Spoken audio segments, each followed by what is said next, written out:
Subscribe करें खबर hack news TV channel. थोड़ी चिंता का विषय भी हुआ। उस नाते से आज मैंने कार्यक्रम बना करके दोनों वर्गों के, दोनों समाजों के व्यक्तियों से अलग अलग मीटिंग भी की, हिंदू समाज के लोगों से, मुस्लिम समाज के लोगों से, और फिर अधिकारियों के साथ एक मीटिंग की और अंत में सामूहिक एक मीटिंग अभी मैं करके यहाँ आ रहा हूँ।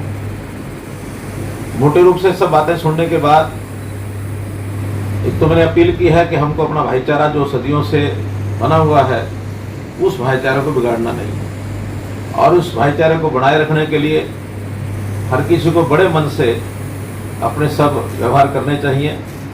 और जब मैंने व्यक्तिगत बातचीत सबसे की तो उस समय भी उनसे चर्चा हुई, उसमें से मुझे लगा कि सब लोगों ने इन बातों को ध्यान में किया है कि जो भी घटनाएं हुई हैं उन घटनाओं को हम आगे न होने दें, ऐसे एक विषय जरूर आए। जो बातें फाइनल अभी मीटिंग में हुई उसमें कुछ बातें तय की हैं। पहला विषय कि यहाँ दोनों समाज के वर्गों में एक बड़ा विषय होता है जिसके कारण से मनमुटाव होते हैं, अविश्वास होता है, आपस में दूरियां बढ़ती हैं। कुछ लोग, समाज के कुछ लोग गौकशी में संलिप्त रहते हैं, और ये गौकशी का सामान्य समाज, चाहे हिंदू है चाहे मुसलमान है, उनको मान्य नहीं है। कुछ लोग इसमें संलिप्त रहते हैं, उसको कैसे रोका जाए इसके लिए हमारा एक कानून बना हुआ है, लेकिन उस कानून के प्रभावी लोग कम करते हैं। पिछले दिनों में भी एक गांव के अंदर 2550 गाय की खालें ये मिली हैं, तो इससे सिद्ध हुआ कि यहाँ गौकशी तो होती है। अब इसमें चाहे वो मुस्लिम परिवार हो और चाहे उन गाय को लाने का काम, शिकायतें ये भी हैं कि कुछ हिंदुओं के लड़के भी बाहर से गाय को लेके आते हैं जो स्मगलिंग भी करते हैं, चाहे वो किसी भी कारण से करते होंगे, लेकिन ये दोनों मान्य नहीं है। तो हमने तय किया है कि अभी जितने गौकशी के केस होंगे ये सब फास्ट ट्रैक में इनके सबके साथ डील किया जाएगा, ताकि जो दोषी है उसको दंडित जल्दी किया जा सके। और इसके लिए यदि हमें कानून में भी संशोधित करना पड़ेगा तो वो भी करेंगे, और किसी भी कारण से यहाँ गौकशी जो है वो बर्दाश्त नहीं होगी, एक निर्णय। दूसरा, कुछ लोगों की ये शिकायत भी मिली है कि यहाँ धर्म परिवर्तन के विषय भी कई बार बोलते हैं। तो धर्म परिवर्तन के विषयों को कैसे रोका जाए? धर्म परिवर्तन करना हर एक का अपना व्यक्तिगत अधिकार होता है, लेकिन लालच से, धोखे से, पैसे से या शादी का लालच देकर कोई भी ऐसा गलत हथकंडा अपना करके धर्म परिवर्तन के काम को सहनीय नहीं है। ये हमारे संविधान में भी वर्जित है, और इसके लिए एक धर्म स्वातंत्र्य विधेयक ये हम लेकर के आएंगे, ताकि अगर कोई इस प्रकार का दोषी पाया गया तो उसके खिलाफ कार्रवाई हो सके। एक विषय हिंदू समाज के लोगों की ओर से था कि यहाँ हमारी जो प्रॉपर्टीज हैं उसको कई बार खास करके धार्मिक जो हमारे संरक्षित प्रॉपर्टीज हैं या शमशान घाट्स हैं या सामाजिक ऐसी प्रॉपर्टी हैं जो किसी सामाजिक संस्था के पास होती हैं, तो ऐसी सब प्रॉपर्टी जो जो उसके अंतर्गत लाई जा सकेंगी, इनके लिए एक धर्मादा बोर्ड ये बनाया जाएगा। और ये धर्मादा बोर्ड का जो एरिया जहाँ हिंदू अल्पसंख्यक में है, ऐसे इलाकों में लागू करने का प्रावधान इसको हम करेंगे। क्या सर दोनों पक्षों की कोई कमेटी भी बनाई गई है जिसमें दोनों सदस्य रहें और इस तरह का माहौल फिर कब ना बिगड़े, आगे अमन शांति बनी रहे? नहीं, इस प्रकार के दोनों पक्षों की कमेटी की भी आवश्यकता इसलिए नहीं है कि बहुत सामान्य घटनाएं हैं, एडमिनिस्ट्रेशन अपने ढंग से उनको डील कर रहा है, एडमिनिस्ट्रेशन के लोगों से मेरी बात हुई है, और बड़ी घटनाएं नहीं है, बल्कि एक अविश्वास का वातावरण थोड़ा बना हुआ है। छोटी छोटी घटनाओं को कई बार सामूहिक उसका प्रत्युत्तर देने की जो एक प्रचलन बना है उसको कैसे रोका जाए, ये हमने की है। और समाज के प्रमुख लोगों ने इस बात को माना है कि हम स्वीकार किया कि हम अपने अपने समाज में इन चीज़ों को ठीक करेंगे। चाहे कहीं कहीं लव जिहाद की जो घटना की बात आती है, कहीं ये छोटे झगड़ों की बात आती है, धर्म परिवर्तन की बात आती है, इसको सामाजिक लोग अपने तरीके से इसको ठीक करेंगे।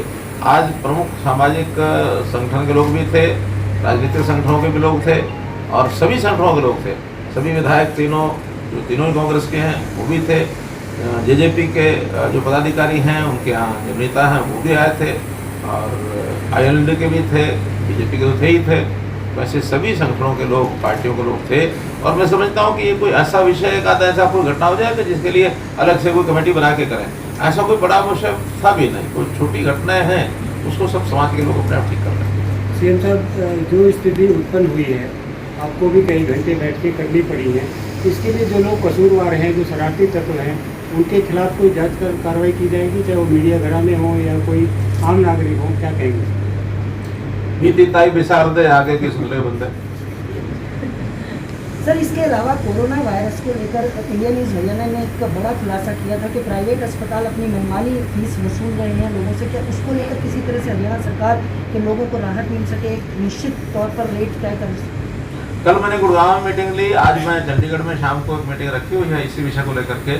और जहाँ भी कहीं कोई ऐसी कमियां नज़र आ रही है उसको पूरा विचार करके कोई एक्शन प्लान हम बनाएंगे।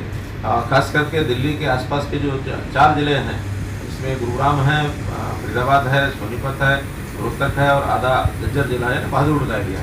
तो वैसे ये 4.5 जिलों की कोई योजना, ताकि फैलाव कैसे रुके, दिल्ली का प्रभाव जो ये पड़ रहा है वो ना हो।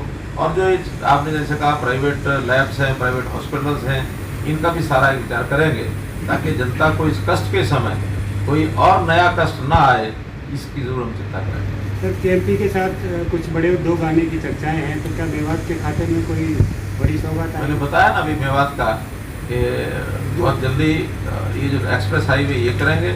और ऐसे ही जो IMT मानेसर है, वहाँ भी कुछ कंपनियों ने अपना इंटरेस्ट दिखाया है, बल्कि उसकी एक एडवर्टाइजमेंट भी कल हमने निकाली है और उसमें कुछ कंपनियां आने के लिए तैयार हैं। वो आएंगी, बड़ी कंपनियां हैं, तो रोजगार निश्चित रूप से मिलेगा। पानी का मसला सर बहुत ज़्यादा है, पीने के पानी के मसाइल। पानी के लिए पीछे हमने एक योजना घोषित की थी कि MP के साथ साथ 100 क्यूसेक पानी ये यमुना का वो मेवात के लिए हम लाने जा रहे हैं। लगभग 220 करोड़ रुपए का एक प्रोजेक्ट है और उसका शिलान्यास हो चुका है, उसका काम निर्माण हो चुका है। सर, आज का दौर आज मेवात की जनता के लिए आज बहुत अहम माना जा रहा था। दोनों पक्षों के लिए बहुत एक बैठक आम थी ये, और इसको खास वजह से देखा जा रहा था। तो मेवात की जनता को क्या संदेश देंगे? मैंने बताया कि आपके माध्यम से जनता को संदेश यही दूंगा कि बहुत छोटे विषयों को बहुत ज़्यादा बड़ा बना करके ना उसको करें और ख़ास करके संयम बरतें। और जो छोटी घटनाओं को बढ़ा चढ़ा करके कहने का एक विवादपूर्ण जो विषय बनाया गया उसको रोकें। हाँ, जो घटनाएं वास्तव में हुई हैं उसको हम कानून रूप से कैसे रोकेंगे, वो सारी रचना मैंने बताई है कि कानून में संशोधन करेंगे। गोकशी होती है तो उसके लिए जैसा मैंने बताया कि हम फास्ट ट्रैक कोर्ट माध्यम से उसको करेंगे। स्वातंत्र्य विधेयक, अपना धर्म स्वातंत्र्य विधेयक ये हम लाएंगे। तो इन चीज़ों से, इन सब बातों पर रोक लगेगी, जनता इसमें सहयोग करे, इतनी अपील। सर, गायों की अगर बात करें तो गायों को लेकर के चर्चा हुई है, कहाँ से आती है, किस माध्यम से आती है, इस तरह की कोई बातचीत सर हुई है बड़े पैमाने पर? कोई आपको जानकारी